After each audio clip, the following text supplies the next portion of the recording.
সকালে ফজরের নামাজের পরে ঘুমানো যাবে কিনা? ফজরের পরের ঘুমের যদি ফতোয়া দেই তাহলে বেশিরভাগ লোকই তো এখানে আসামির কাঠগড়ায় দাঁড়ায় যাবে। ফজরের পরে বেশিরভাগ মানুষের ঘুমের অভ্যাস না। মাহফিলের মৌসুমে আমি পারি না, কিন্তু মাহফিলের মৌসুম বাদে বাকি সময় আমার বাসায় আমি আমার পরিবারের সদস্যদেরকে চেষ্টা করি রাত 10টার ভেতরে বিছানায় চলে যাওয়ার।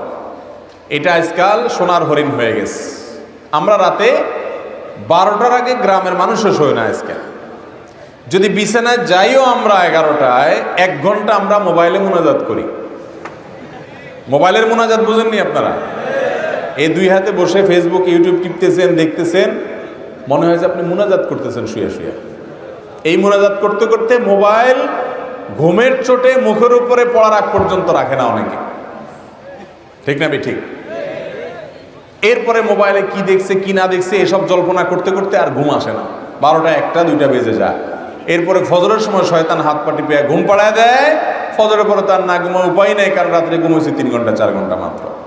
মনে রাখবেন, ইসলাম যে লাইফস্টাইল দিয়েছে এই লাইফস্টাইলের মধ্যেই আমাদের কল্যাণ আছে।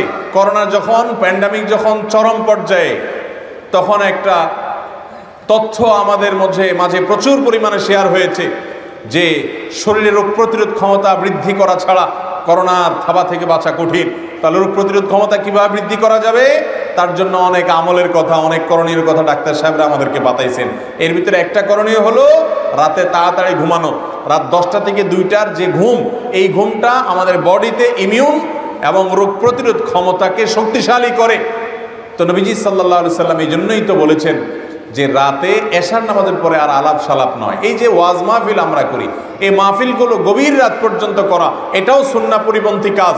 যত দ্রুত সম্ভব মাহফিল শেষ করা উচিত, কারণ রাতে দেরি করে মাহফিল থেকে গেলে ফজর নামাজ পড়তে কষ্ট হবে, ফজর পরে আবার ঘুমানো লাগবে।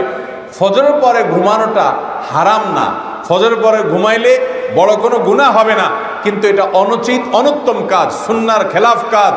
অনেক উলামায়ে কেরাম মাকরুহ বলেছেন। নবী করিম সাল্লাল্লাহু আলাইহি সাল্লাম ফজরের পরে ঘুমাইতেন না। তিনি দোয়া করছেন, আল্লাহুম্মা বারিক লি উম্মতি ফি বুকুরিহা। নবীজির দোয়া কাদের জন্য? যারা সকালবেলা কাজ করে, সকালবেলা যারা জেগে থাকে। তিনি দোয়া করেছেন, আল্লাহ আমার উম্মতের জন্য সকালবেলার সময়টাতে আপনি বরকত দিবেন। এই জন্য যে ছাত্র সকালে পড়ে, যে ব্যবসায়ী সকালে ব্যবসা করে, যে কর্মজীবী সকালে কাজ করে, তার জীবনে বরকত নেমে আসে। দুপুরে ঘুমের কথা নবীজি সাল্লাল্লাহু আলাইহি সাল্লাম বলেছেন। এখন আমাদের সমাজে দুপুরে ঘুম নেই, সকালে ঘুম আছে। যখন ঘুমানো যাবে না তখন আমরা ঘুমাই, যখন ঘুমাইতে বলে তখন আমরা জেগে থাকি। অর্থাৎ কোরআন হাদিস যা বলে হুবহু তার উল্টা করি। এই জন্য আমাদের দুনিয়ার জীবনে উন্নতি নাই। ভাইরা আমার, রাতে তাড়াতাড়ি ঘুমের অভ্যাস করতে হবে।